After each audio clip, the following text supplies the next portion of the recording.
Bismillahirrahmanirrahim. Assalamualaikum warahmatullahi wabarakatuh. Dan salam sejahtera, salam Malaysia Madani.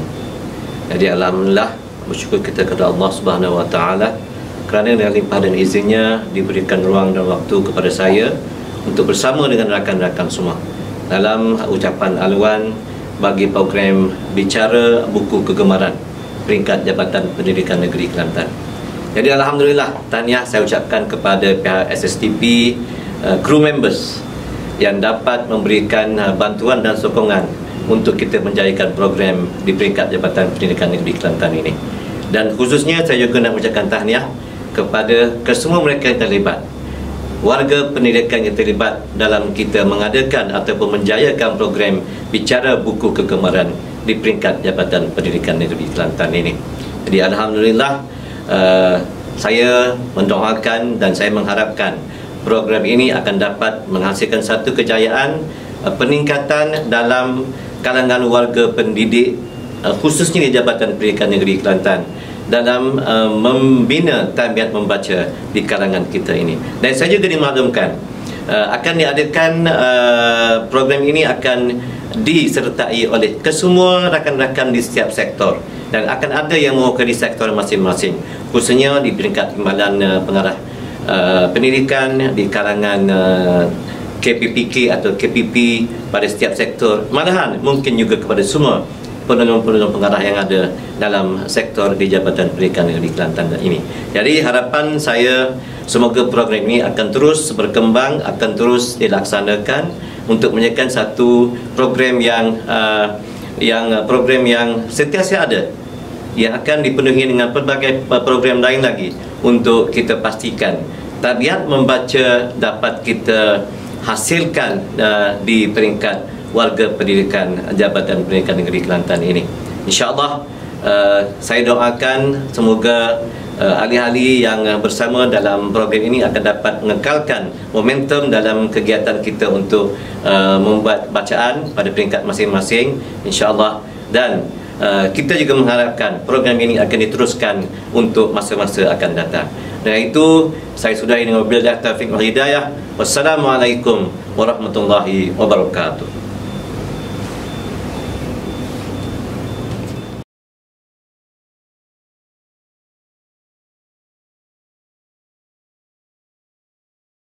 Assalamualaikum dan selamat pagi.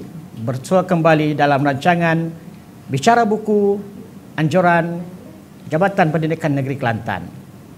Tuan-tuan dan puan-puan sidang pendengar yang dihormati sekalian, kita amat bertuah pada pagi ini kita akan bersama dengan seorang pegawai yang cukup komited di dalam menjalankan tugas harian beliau.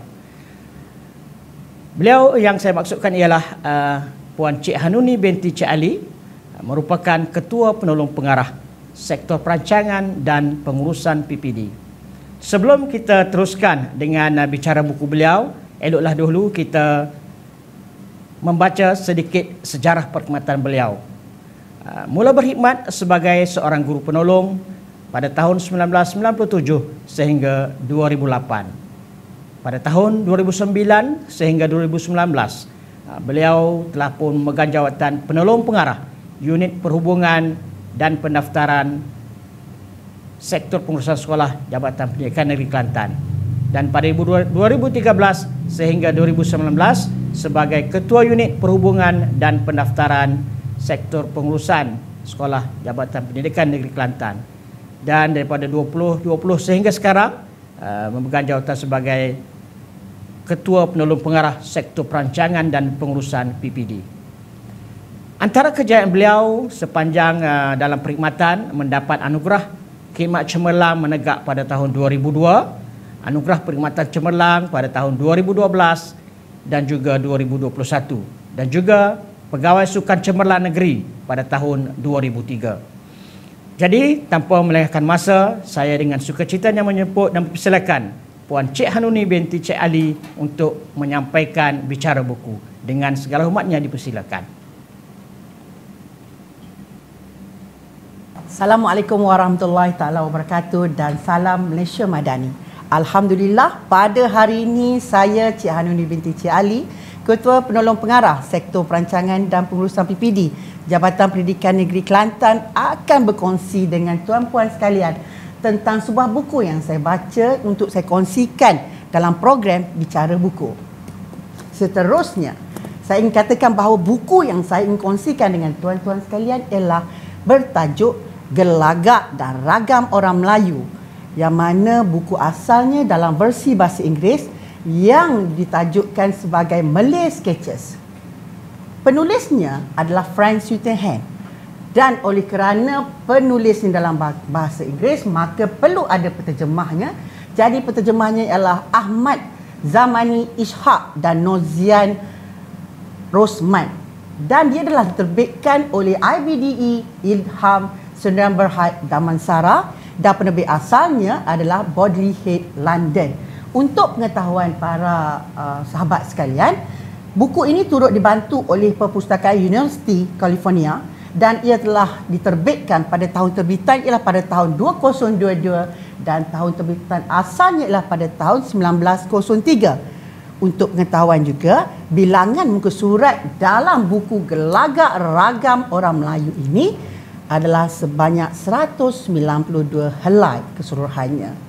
Sinopsis dalam buku ini ingin saya kongsikan ialah ada 22 bab dalam sudut pandang Sir Frank Ernestine Swettenham, yang mana jangka hayat hidup beliau bermula tahun 1850 sehingga 1946, yang mana telah berkhidmat sebagai Residen Jeneral pertama Negeri Melayu Bersatu pada tahun 1896 hingga 1901.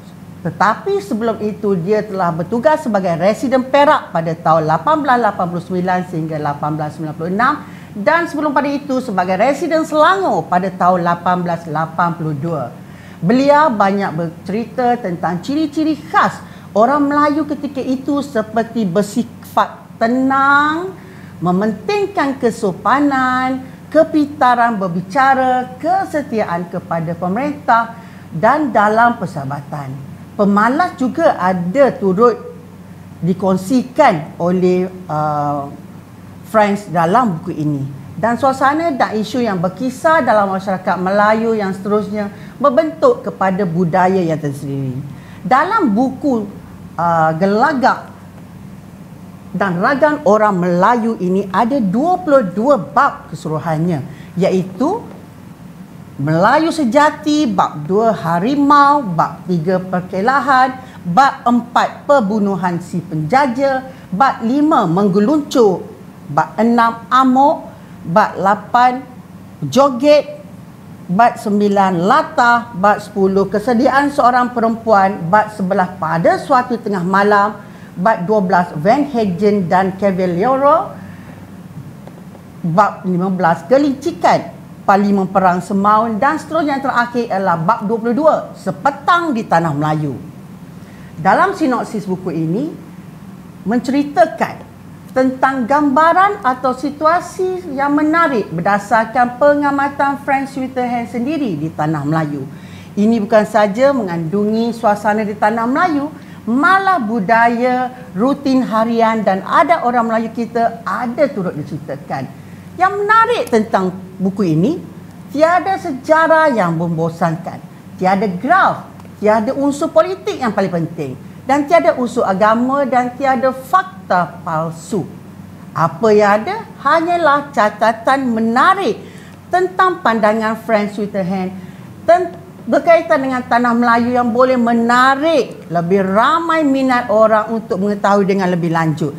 Gambar kehansaman Frank Swettenham turut saya pamerkan di sini untuk kita sama menghayati tentang rupa bentuk badan dan raut wajahnya. Seterusnya, dalam ke-22 bab dalam buku ini, saya ingin kupaskan satu tajuk yang memang sangat menarik, iaitu penyakit melatah dalam masyarakat Melayu. Menurut Frank, terdapat satu penyakit yang berlaku dalam kalangan masyarakat Melayu, iaitu melatah, dan ianya berlaku di kawasan Tanah Melayu, dan ikut penceritaan Mereka yang melata ini adalah di sebuah kampung yang terletak di Kerian, Kedah. Ini adalah pandangan Frank Sweethands ya. Frank juga turut mengatakan bahawa penyakit latah ini berlaku di Kepulauan Ambonia di bawah jajahan Hindia Timur Belanda, Jawa, Sumatera dan juga Tanah Melayu.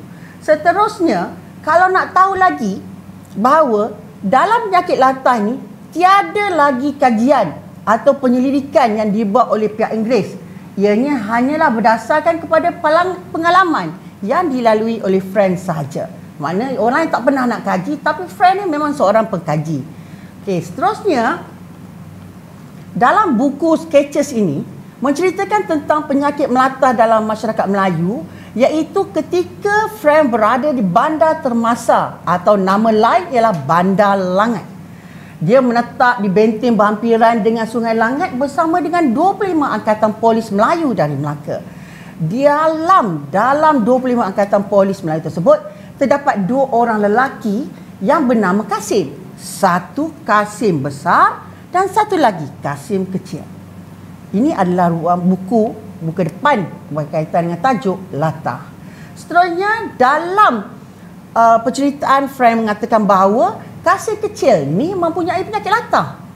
Ini diceritakan yang mana ketika dia berada jauh di pantai dan di atas sungai, dan sekembalinya dia dari satu ekspedisi ini, dia telah mematikan bahawa ada lelaki yang mengusik Kasim kecil. Dan dia segera melihat bahawa dia ada penyakit latah, dan di situlah dapat kena pasti, oh inilah dia penyakit latah. Kemudian dia menyoal inspektor dalam angkatan polis tersebut, dan dia memberitahukan bahawa semasa ketiadaan beliau, dia telah pergi bertugas. Maksudnya Kasim ni telah pergi bertugas selama beberapa jam. Dan apabila dia kembali, kira-kira jam 4 petang, dia melihat Kasim memanjat pokok kelapa di luar benteng. Ketika bertanya kepada apa yang berlaku di sana, kepada Kasim, Kasim menjawab, dia tidak boleh turun kerana ada seekor ular di bahagian bawah pokok itu. Pada hakikatnya, terdapat sedikit rotan yang diikat di sekeliling pokok itu. Dan setelah dikeluarkan, Kasim pun terjatuh. Ini semua adalah penceritaan Frank Sweethands yang dipetik daripada buku Malay Sketches. Seterusnya, Frank telah membuat pengamatan bahawa keanehan Kasim kecil ini kerana dia selalu bersama dengan Kasim besar. Jadi di sini kita dapati bahawa Kasim besar juga mengalami penyakit latah. Di sini kita boleh lihat bahawa Frank telah mendefinisikan latah ini berdasarkan dengan apa yang dilihat. Iaitu pandangan beliau ialah lelaki atau wanita latah itu biasanya bertemu jika tiba-tiba terkejut dengan sentuhan, bunyi atau melihat sesuatu yang tidak dijangka. Bukan sahaja akan menunjukkan semua tanda-tanda orang yang sangat gugup, tetapi hampir selalu akan melancarkan ekspresi yang lebih banyak atau kurang lincah, tidak merujuk sama sekali kepada keadaan yang tiba-tiba membangkitkan perhatian. Ini adalah pandangan Frank Sweethands. Seterusnya, hasil rumusan daripada buku ini beranggapan bahawa pandangan jujur daripada sudut pandang seorang yang berasal daripada sebuah peradaban barat yang mana sangat berbeza dalam peradaban sebuah masyarakat Melayu ataupun masyarakat timur yang dianggap menarik dan tidak diketahui ramai ketika itu. Ini adalah kerana beliau memang seorang penulis. Menariknya tentang ini, pembaca boleh mengetahui secara terperinci tentang keadaan orang Melayu ketika itu, seperti cara berpakaian dan aktiviti seharian antara kelas masyarakat seperti berkelah dan bentuk seperti percintaan, persahabatan, perseteruan yang dibatasi oleh ruang lingkup adat, budaya dan resam Melayu serta agama Islam. Walau bagaimanapun, sebagai seorang yang terdidik dengan budaya yang dianggap lebih dominan dan moden, penulis memang tidak dapat mengelakkan diri beliau daripada membandingkan kedua-dua peradaban, seperti seringkali melabelkan masyarakat Melayu ketika itu yang bersikap ada yang negatifnya, iaitu pandangan Frank orang Melayu ini pemalas dan setia membabi buta terhadap pemerintah. Seterusnya, Karya buku ini telah dinyatakan oleh Franz Whitehead mengikut pandangannya seperti ini. Apabila tiba waktunya, para pengembara akan hadir lantas menerbitkan pengalamannya di sekitar tanah Melayu dan orang Melayu. Tak kala dia memandang kagum akan negeri ini, lalu penuh berseni melukiskannya. Dia juga akan dapat memerhatikan ciri-ciri sebahagian kecil warganya yang saya berani katakan kehidupan batinnya tidaklah sepenuhnya jujur digambarkan di sini.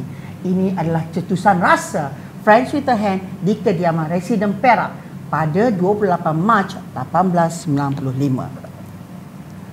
Sebelum saya akhiri pembicaraan buku pada hari ini, izinkan saya lontarkan pandangan berkaitan dengan apa yang kita boleh kupas daripada buku ini, iaitu kenapa Franz menyebut beranggapan orang Melayu itu malas dan tersangat setia kepada pemerintah. Dan adakah persoalannya seterusnya, adakah pandangan itu masih lagi kekal sehingga kini? Jadi sama-samalah kita fikirkan dalam persepsi yang berbeza. Sekian, terima kasih. Wabillahi taufiq wa hidayah. Assalamualaikum warahmatullahi taala wabarakatuh. Sekian, terima kasih.